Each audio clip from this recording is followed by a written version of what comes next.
I almost hit a black Mercedes the night I met Selena. It was close enough that I felt my whole body lock up. I had the pizza bag on the passenger seat, rain hammering the windshield so hard the wipers were basically useless, and my phone map kept spinning like it had no idea where I was. I was already late, already annoyed, and already thinking my manager was going to text me again, asking why one simple order was taking forever. The address had led me into one of those neighborhoods that didn't even feel real to me. Everything was dark, quiet, expensive, and hidden behind trees and clean little stone walls. No people outside. No beat-up cars. No porch lights left on like normal. Just long driveways, glass entryways, and that weird rich silence where even the rain sounds different. I missed the first turn because the street sign was half covered by branches. Then I took the wrong entrance because two buildings shared the same number range, but had different names posted in tiny silver letters I couldn't read through the water on the glass. By the time I swung around the curve near the underground garage, I was gripping the wheel so hard my fingers hurt. That was when those headlights flashed right in front of me. I slammed the brakes. The pizza slid off the seat and hit the floor. My heart jumped straight into my throat. The Mercedes stopped too, maybe 3 feet from my bumper. And for 1 second all I saw was white light and rain and my own dumb face reflected in it. I actually said, "Oh, come on," out loud to nobody. The other car just sat there. Then it eased past me like the driver had all the patience in the world and I was the idiot who didn't belong there. Which honestly, I didn't. I pulled up under the covered entrance, grabbed the pizza, checked the receipt again, and saw I was at East Tower instead of West Tower. Same complex. Wrong side. Perfect. I ran through the rain anyway because I wasn't about to move the car again if I didn't have to. By the time I got under the awning, my hat was soaked. My jeans were wet from the knees down, and I was breathing like I'd sprinted a mile. I hit the call box, gave the apartment number, and waited. Nothing. I tried again. Still nothing. Then the side door opened behind me, and a woman's voice said, "You look like you've been through it." I turned around too fast. She was standing there holding the door open with one hand, wearing a loose cream sweater that slipped off one shoulder a little and black leggings, barefoot like she had no reason to care that it was almost midnight. Mid-30s, maybe, dark hair, soft waves, gold hoop earrings, and the kind of face that makes you forget what you were about to say. Not because she was trying too hard, more because she clearly didn't need to. I just stared for half a second like an idiot. She smiled a little. "Pizza?" "Yeah," I said. "Sorry. I think I'm supposed to be West Tower, but the map sent me here first." She looked at the bag, then at me, then out at the rain. "You're freezing." "I'm good." "You're definitely not good." That should have been the end of it. Just some stranger making a comment. But the way she said it felt personal right away. Like she'd walked into the middle of my night and understood exactly how bad it was going. I glanced at the receipt again, mostly to give myself something to do. She leaned closer to see the ticket, and I caught this light, clean perfume. Not strong, just enough to make me more aware of how close she was. "West Tower," she said. "Other side of the courtyard. You can cut through the lobby. Faster." "Thanks." She kept holding the door. "Come on before the box gets ruined." I followed her inside, trying not to drip all over the polished floor. The lobby looked like a hotel. Soft lights, huge mirror, some giant plant in a stone pot that probably cost more than my car. She glanced back at me once and smiled again. Like she knew I was out of place and wasn't going to make me feel worse about it. At the elevators, she finally asked, "What's your name?" "Scott." "Selena." Just hearing her say it did something to me. The elevator opened. She stepped back instead of getting in. "I'm on 3. Your customer's on 7. Right?" She looked at my soaked sleeves and laughed under her breath. "You need a better night job, Scott." I smiled without meaning to. "This one has its moments." "Does it?" "Not usually." She gave me this look then, amused and a little too direct, like we were already in the middle of something instead of meeting for the first time. "Well," she said, "maybe tonight's improving." The doors started to close, and I stuck my hand out like I suddenly wasn't ready for the moment to end. "Wait," I said. "Do you always rescue lost delivery guys?" Only the very stressed ones. Then the doors shut. I stood there for the ride up with my heartbeat still going too fast.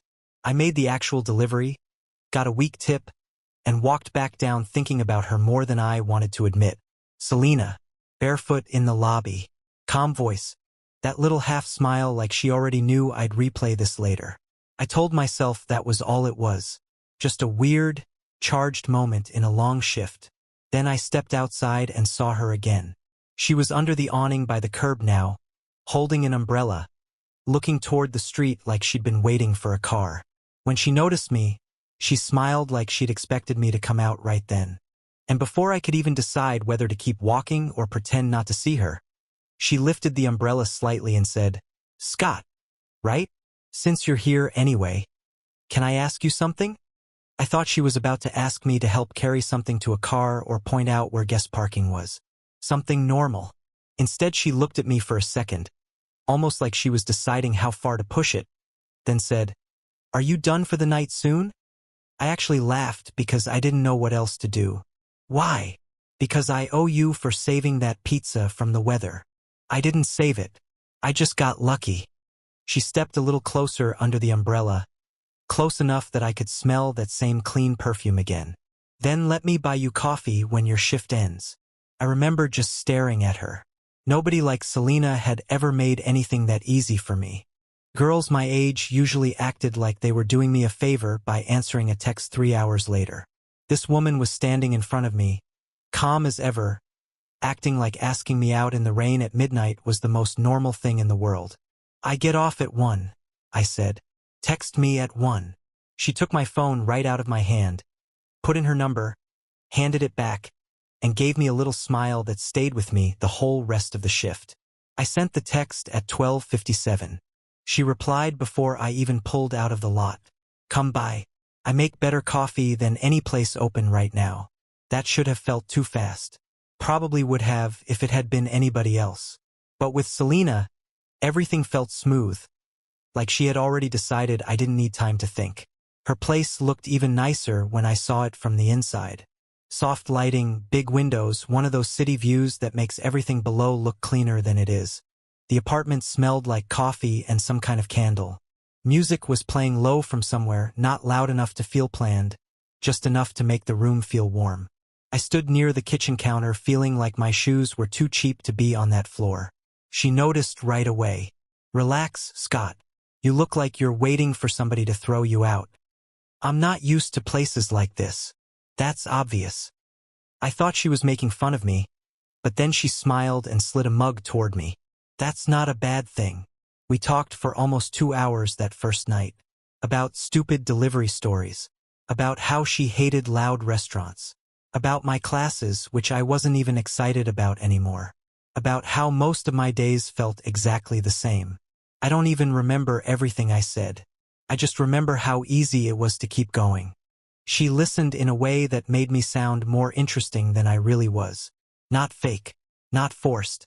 Just direct eye contact, little half smiles, asking the kind of follow-up questions that made me feel like what I said mattered. When I finally stood to leave, it was past 3. At the door she said, "You're different than I expected." From a pizza guy? From a 22-year-old. That hit me harder than it should have. After that, it moved fast. Too fast, probably, but at the time it just felt good. She'd text late and ask what I was doing. I'd say working, studying, driving, whatever, and somehow I'd end up with plans. Sometimes it was coffee at her place after my shift. Sometimes it was food at a quiet spot across town where nobody I knew would ever go.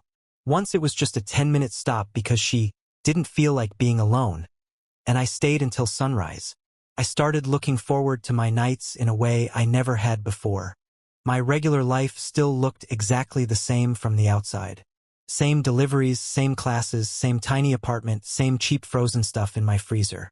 But under all that, it felt like I had this hidden second life nobody knew about. I felt like I was living in a movie, but I didn't know yet if it was a romance or a thriller. If you want to see how this second life blew up in my face, subscribe and stay tuned. The first time she kissed me, it was in her kitchen while she was leaning against the counter, smiling at something I'd said. There wasn't some big dramatic moment. She just looked at me, stepped in, and did it like she already knew I wasn't going anywhere. After that, everything between us got more private, more comfortable, more intense. I spent more nights at her place. I knew which cabinet had the mugs she liked, which side of the couch she always took, which lamp she turned on instead of the overhead light. I knew when she wanted to talk and when she just wanted me there. And right in the middle of all that, the little favors started. The first one seemed completely harmless. I was already on my way over when she texted, "Can you stop by a place 2 blocks from you and grab a small bag? It's paid for. Just give my name." I picked it up without even thinking. A little boutique grocery store. Nothing weird. Nothing hidden. When I got to her place, she took the bag, looked inside, and smiled. "You're useful," she said. I grinned. That sounds romantic. It is to me.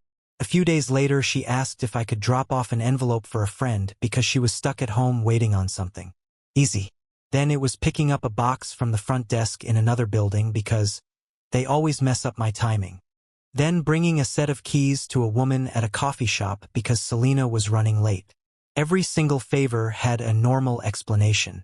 And every time I did one, she made it feel personal, like I wasn't running an errand, I was helping her. Being let into her life. Being trusted. That was the part that got me. Nobody had ever made me feel needed like that. Not in this calm, adult way. Not with a hand on my chest. A quiet thank you in my ear. Dinner waiting after.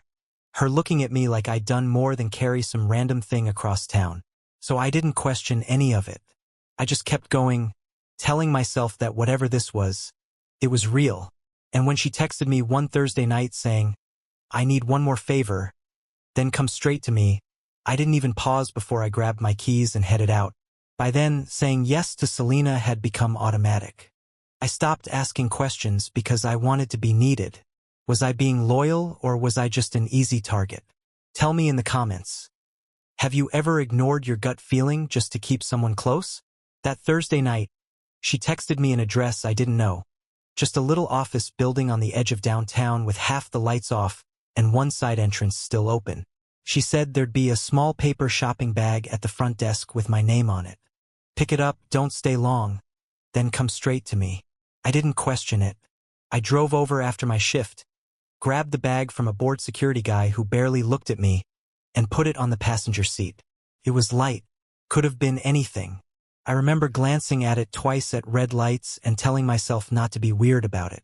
When I got to Selena's place, she opened the door before I knocked, like she'd been standing there waiting. "You're late," she said, but she was smiling when she said it. By 4 minutes. I noticed. I handed her the bag. She looked inside, relaxed a little, then set it on the kitchen counter without another word. That was the first thing that bothered me. Not enough to make a scene, not enough to leave, just enough that I noticed it. Usually she made everything look casual. That time, for 1 second, she looked focused in a way I hadn't seen before. Then it was gone. She pulled me in, asked if I wanted food, turned music on low, and acted like the whole point of the night was me being there. And because that was what I wanted to believe, I let that first little moment slide right past me. A week later, she asked me to bring a box upstairs for her. Nothing big, just something she said had been left in a storage room in another building she used sometimes. I met her in the garage. She was wearing a long coat, hair tied back, no smile at first. Again, that same focused look. "There," she said, pointing at a plain, taped-up box near the elevator. I picked it up, heavier than I expected. "What's in it?" She pressed the elevator button and gave me a look. Not angry, just flat. You ask a lot of questions when you're carrying one thing for a woman you like. That should have annoyed me. Instead, I laughed like she'd made a joke. "Sorry." Her face softened right away, like she'd noticed it hit a little harder than she meant. "I'm kidding. Mostly. It's just old apartment stuff." I nodded, but something in me stayed tight. She never used that tone with me before, and I noticed on the ride up that she kept checking the hallway mirror behind us. Another time, she sent me across town with a small envelope and very specific instructions. Not just the address, the exact time, the exact coffee shop, the exact booth near the back. She told me if the guy wasn't there by 8:10, I was to leave immediately and take the envelope back. That one sat with me all day. I still went.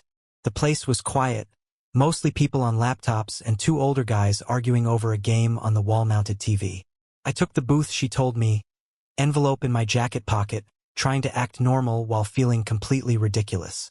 At 8:07 a.m. man in a dark jacket came in, looked around once, then walked straight to my table. "You Scott?" he asked. "Yeah." He held out his hand. "From Selena." I gave him the envelope. He didn't sit down, didn't thank me, just took it and walked back out. I stayed there another minute, staring through the window, and for the first time I got that cold feeling that maybe I wasn't helping with random errands. Maybe I was part of something I didn't understand. When I saw Selena that night, I almost asked her straight up what was going on. Almost. But she opened the door in one of my old t-shirts I'd left there, smiled like she was glad I'd made it back, and put both arms around my neck before I got a word out. The whole speech I'd built in the car disappeared. "You look tired," she said. "Long day. You did good." That line should not have mattered as much as it did. But it did. Something about the way she said it made me feel chosen again, like I was in on her life, not outside it. That was always how she pulled me back in. Right when I started noticing the edges, she made the middle feel warm again. Still, little things kept piling up. One night I was leaving her building and saw a dark sedan parked across the street. Engine running. No lights inside. Could have been nothing. But when I passed, I got this clear sense that somebody in there was watching the entrance too carefully. I told myself I was being dramatic. Then, 2 days later, I saw what looked like the same car half a block from the diner where Selena and I had met for a late meal. I mentioned it to her. She didn't even look up from her drink. "You notice cars now?" "I'm serious." She smiled, but it looked forced. "You work deliveries. You probably see the same 10 cars every night and never cared before." Maybe, she repeated, then changed the subject so fast it was obvious she wanted it dead. The strangest moment came a few nights after that. We were in her apartment, just talking, nothing heavy, and her phone lit up on the table. I wasn't trying to look, but I caught one name before she flipped it over. Marcus. It shouldn't have meant anything. Except it did, because the second she saw it, her whole face changed. Not panic. Not exactly. More like irritation mixed with something sharper. "Who's Marcus?" I asked. She looked at me for half a second too long. "Nobody you need to worry about." It was a simple question, and the way she answered it made the room feel different. I nodded like it was fine. But it wasn't fine. Not really. That night, driving home, I kept replaying everything. The bag from the office, the box in the garage, the envelope, the man at the coffee shop, the parked car, the way she watched me whenever I got close to asking the wrong thing. And even with all of that sitting there, lined up right in front of me, I still went when she texted the next afternoon. "Come by tonight. Need to see you." No address this time. No favor written in the message. But when I got there, Selena wasn't smiling. And on the table by the door was another sealed package waiting for me. The package on the table was small, wrapped in brown paper, sealed with plain tape, nothing special about it at all. That somehow made it worse. Selena stood near the kitchen island with both hands flat on the counter, watching me in a way I hadn't seen before. Not warm, not playful, just focused. "I need you to take that downtown," she said. "Tonight." I looked from the package to her. "To who?" "I'll text the address when you're on the way." That hit me wrong immediately. "Why can't you just tell me now?" She let out a slow breath, like I was making something simple difficult. "Because plans shift." "Selena." "What?" I didn't answer right away. I just stood there, staring at that package and then back at her, feeling all those little moments from the last few weeks lining up in my head again. The bag from the office, the box in the garage, the envelope at the coffee shop, the man who knew my name before I said a word, the car outside the building, Marcus on the phone, all of it. "I need you to stop doing that," I said. Her eyes narrowed slightly. "Doing what?" "Acting like this is all normal." For the first time since I'd met her, she didn't have some smooth reply ready. She just looked at me. Then she straightened up and crossed her arms. If you don't want to help me, say that. That's not what I said. It kind of is. No, I'm asking what I'm carrying around for you. She gave a small laugh, but there was nothing light in it. You picked a strange night to grow a backbone. That landed hard. Hard enough that I actually took a step back. She saw it too. For a second I thought she might apologize, pull me close, switch back into the version of herself that always knew how to calm me down. Instead she looked away and rubbed one hand over the other like she was irritated with herself for letting that line out. I didn't mean it like that, she said. It sounded exactly like that. Fine. She grabbed her phone from the counter. Forget it. I waited for more, but that was it. Just those 2 words. Something in me finally snapped into place. Not anger exactly. More like clarity. I looked around the apartment that had started feeling almost familiar to me, and all at once it didn't feel familiar at all. Felt staged. Like I'd been walking through somebody else's setup the whole time and only just noticed. I think I should go, I said. That made her look up fast. Scott. I picked up my keys from the entry table. I'm serious. She came toward me then. Slower this time, voice softer. Don't do that. Do what? Leave like this. I almost laughed because that was the thing she cared about. Not answering me. Not explaining anything. Just making sure I didn't walk out while things were messy. Then explain it, I said. She stopped a few feet away.